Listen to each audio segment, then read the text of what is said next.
우리의 이상과 방향. 오늘 우리는 무엇을 해야 하나? 오늘 우리는 무엇을 해야 하는가? 오늘 우리들이 한국은 1900년 이후의 것이라고 보아 좋을 것 같다. 우리 사회에 영향을 주고 있는 사람들 중에 70세가 넘은 사람은 별로 없기 때문이다. 그리고 지금 우리 사회는 역시 해방 이후의 과제들을 지니고 있는 것이 사실이다. 구한국 말기의 직접적인 영향은 사라져가고 있으며 일제 때의 유물들은 해방 이후 우리들이 처리했어야 할 과제들로 남아있는 때문이다.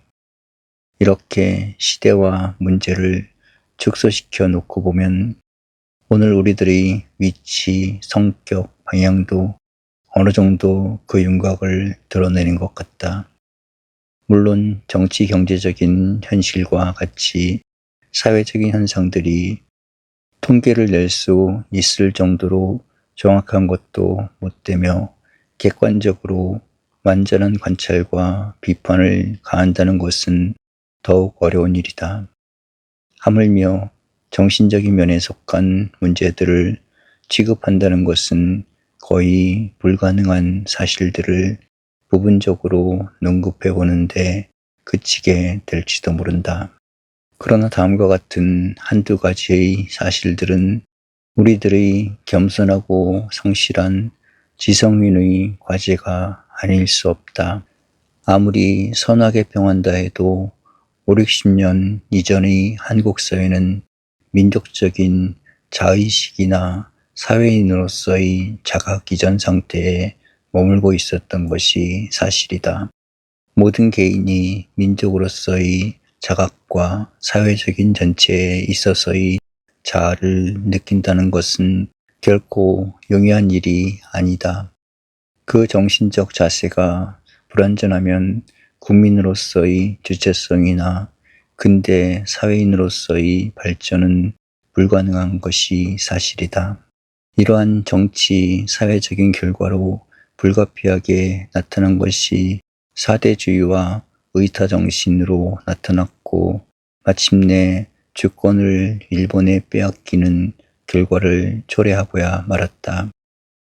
일본의 통치를 받고 있는 동안 우리들의 생활은 타율성을 면할 길이 없었다. 우리 것은 무너졌고 권위도 신념도 방향도 없는 4, 50년을 보냈다. 그러나 1945년의 해방은 타율에 의해서나마 간신히 보존되어 오던 모든 것을 하루아침에 깨뜨려 버렸다. 전 국민의 가치의식은 방향을 잃게 되었고 누구도 자신 있는 사회적 판단을 내릴 여유를 갖지 못했다. 무질서와 혼란이 우리들의 전체 생활을 휩쓸고 말았다. 조국의 양당과 그에 따르는 비극은 우리들의 정상적인 삶을 짓밟아 버렸고 6.25 동란은 온갖 것을 비참과 절망으로 몰아넣었다. 확실히 슬픈 운명의 장난이었던 것이다. 그러나 한국은 여전히 살아있으며 한민족은 비참을 극복하는 자세와 능력을 잃지 않았다. 3.1운동 때 눈뜨기 시작한 민족적 자각은 꾸준히 계승되어 왔고 지난 4.19에는 정치, 사회인으로서의 모럴과 정의를 위한 역사적 사건에 전 국민이 참여하는 계기를 만들 수 있었다. 한 사회가 공동 운명과 과제를 느낄 수 있다는 것은 국가적 기틀의 형성 과정일 것이며 정치 사회의 정의로운 신념을 주장할 수 있다는 사실은 민주사회 건설의 발단을 약속한 것임을 우리는 조금도 의심치 않는다. 그 점에서 3.1운동과 4.19는 우리들 역사의 위대한 사건이었다고 생각된다.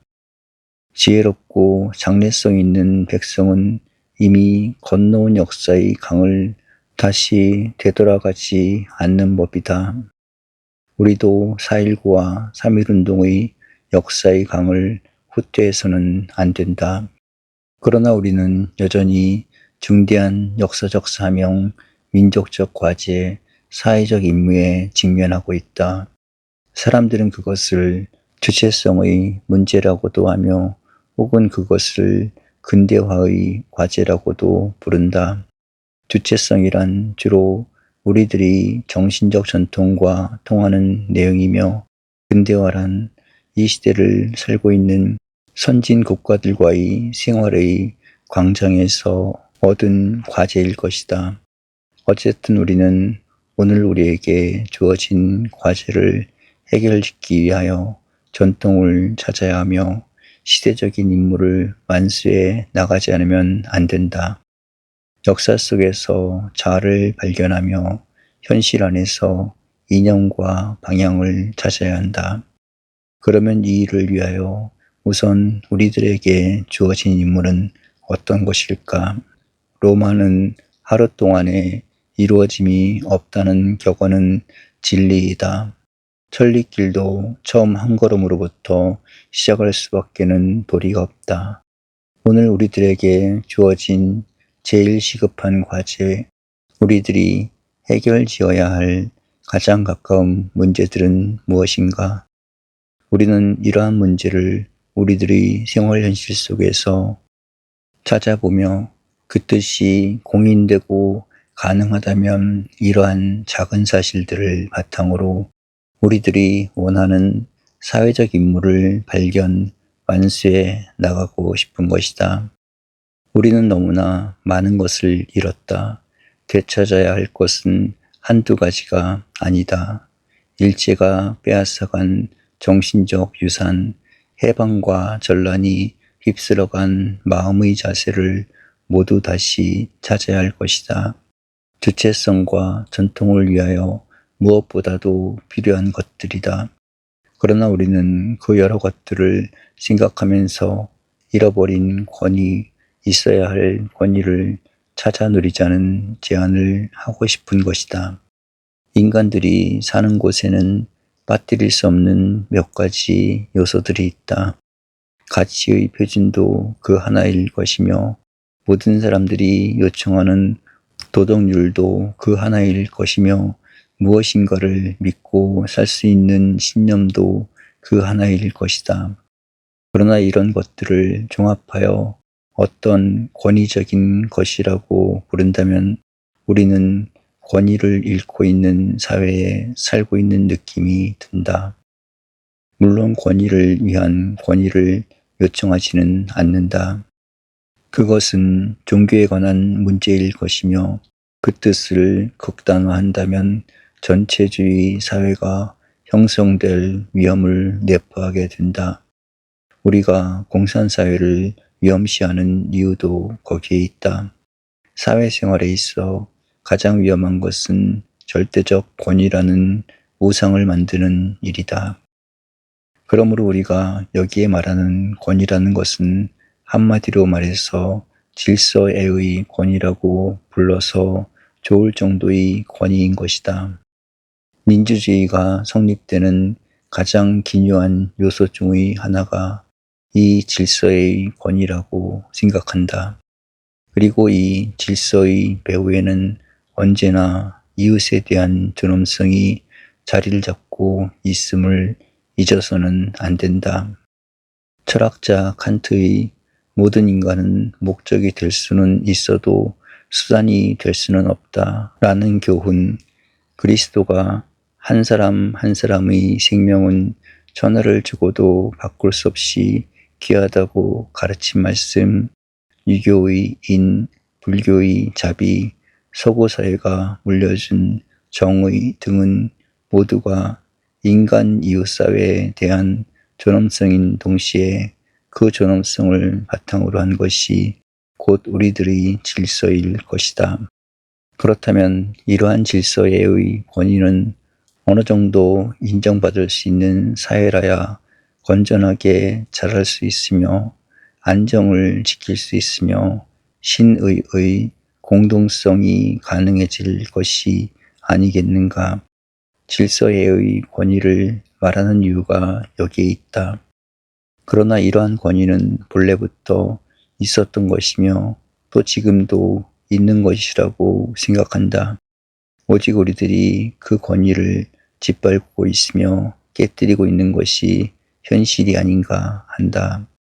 조국, 민족, 유교, 불교, 기독교 등등은 모두가 성격과 내용은 다르다 해도 권위를 전제로 한 생각들이다. 그러나 이러한 권위들이 권위로서 재등장하기 위해서는 그 전에 먼저 우리들의 삶에 있어서의 일상적인 권위들이 인정받지 않으면 안 된다. 모세혈관의 운동이 완전하지 못하면 큰 혈관과 심장의 작용이 병들게 마련인 것과 동일하다. 오래전의 이야기다. 한국 사회에 깊은 관심을 가지고 있는 어떤 외국인이 며칠 전 누구의 글을 읽었는데 당신네 나라에서는 대통령에 대해서도 그렇게 1:1의 과격한 언사를 쓸 수가 있습니까? 라는 질문을 했다.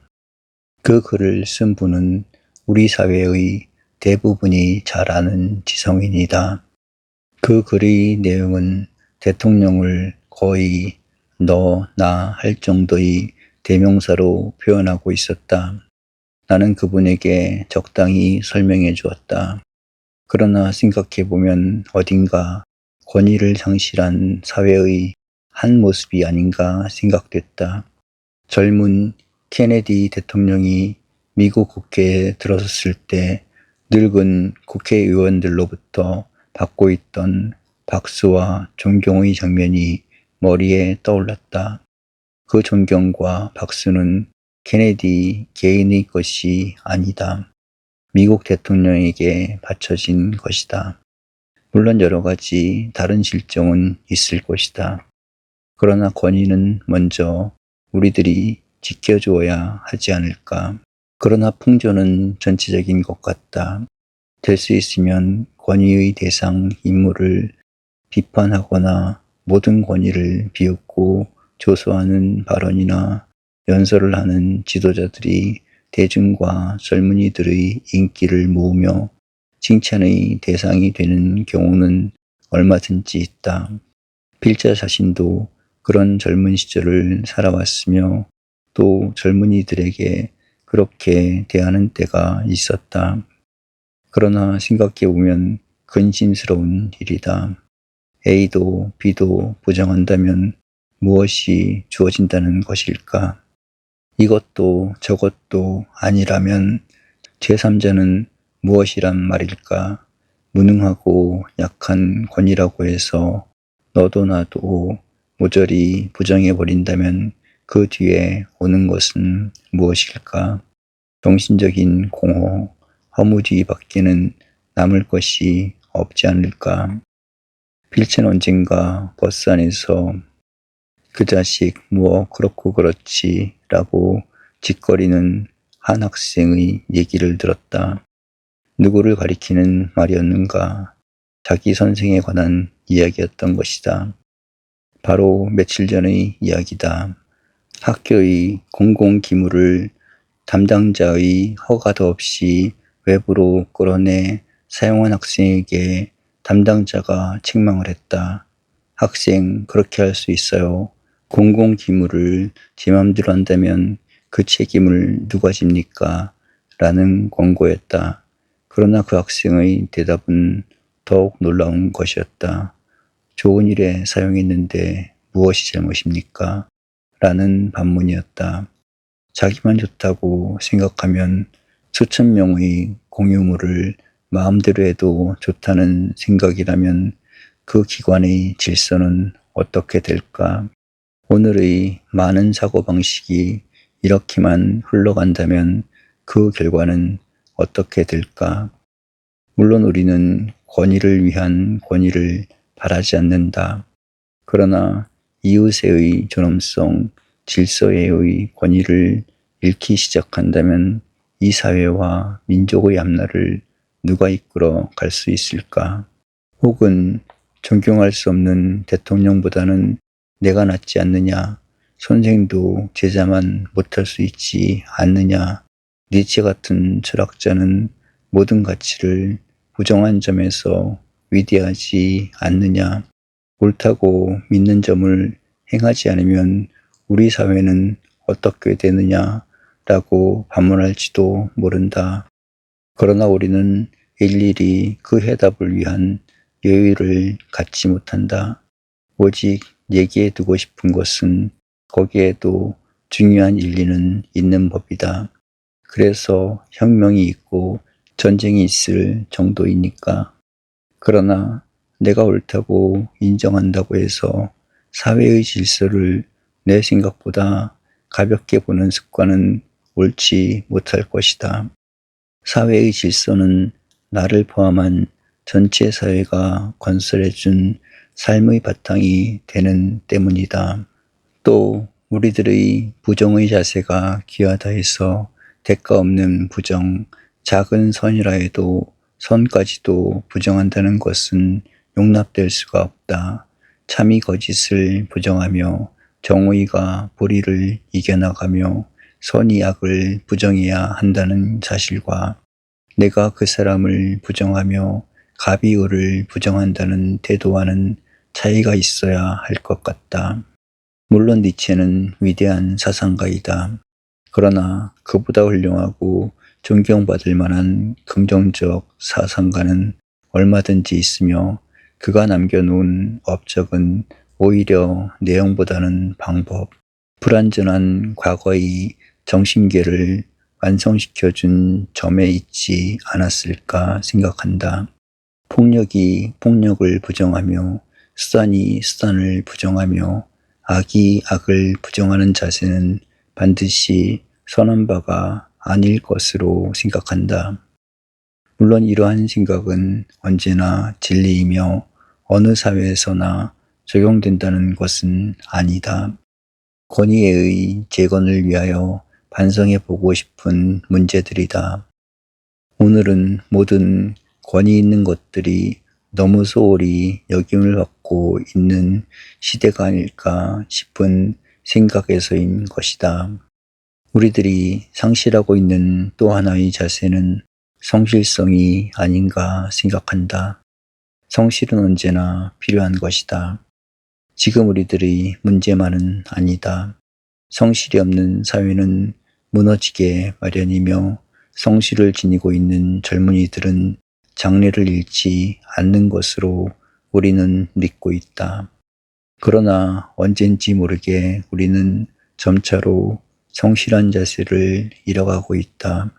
많은 사람들은 자신 속에 공허를 느끼고 있으며 우리들의 사회는 불신과 공백으로 짙어져 가는 질정 같다. 자기를 믿지 못하는 사람은 남을 의심하게 마련이며 이웃을 의심하는 사람은 아무것도 건설할 수가 없게 된다.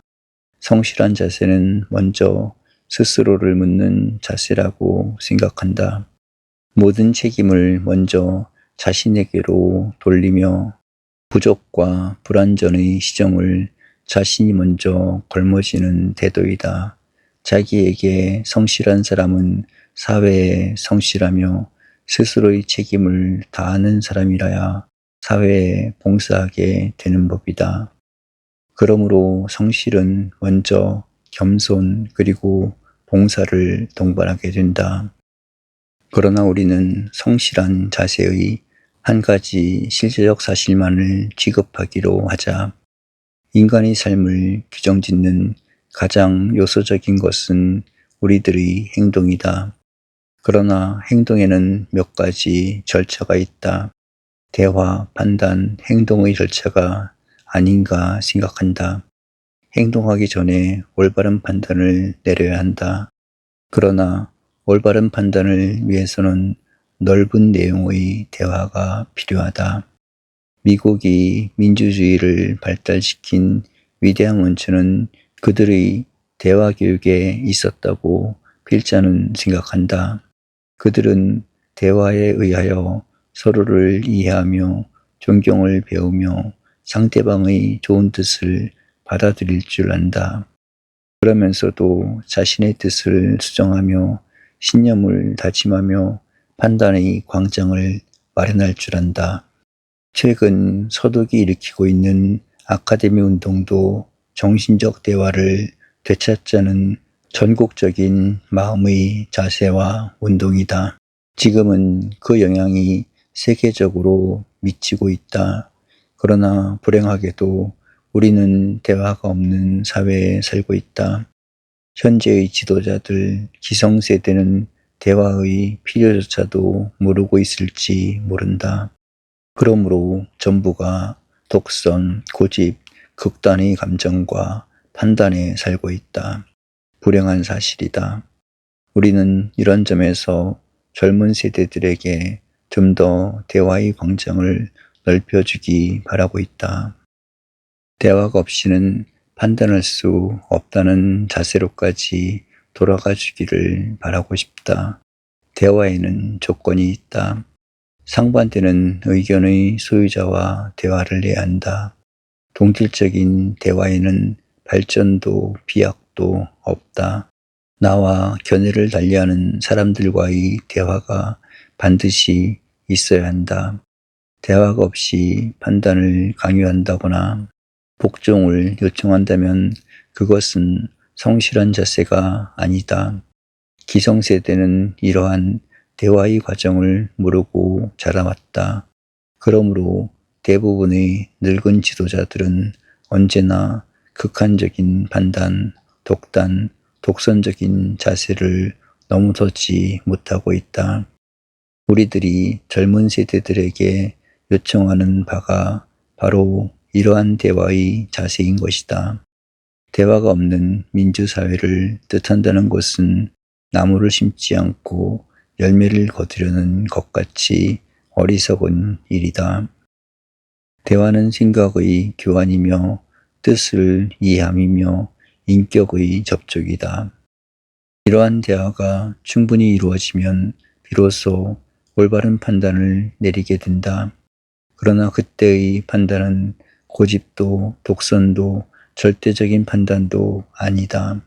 본래가 사회과학 또는 사회 문제에 있어서의 진리란 절대적인 것이 있을 수가 없다. 민주주의가 진리라 해도 90 이상의 진리이기 어려우며 공산정책이 비진리라 해도 10의 가치는 지니고 있는 법이다. 내 뜻대로 안 하면 안 된다든지 이것만이 유일한 진리라는 생각은 서로가 삼가야 한다. 우리들이 절대주의와 독선적인 판단을 경계하는 이유가 여기에 있다. 우리는 판단이 있은 뒤에는 비로소 그 판단에 입각한 행동이 따른다.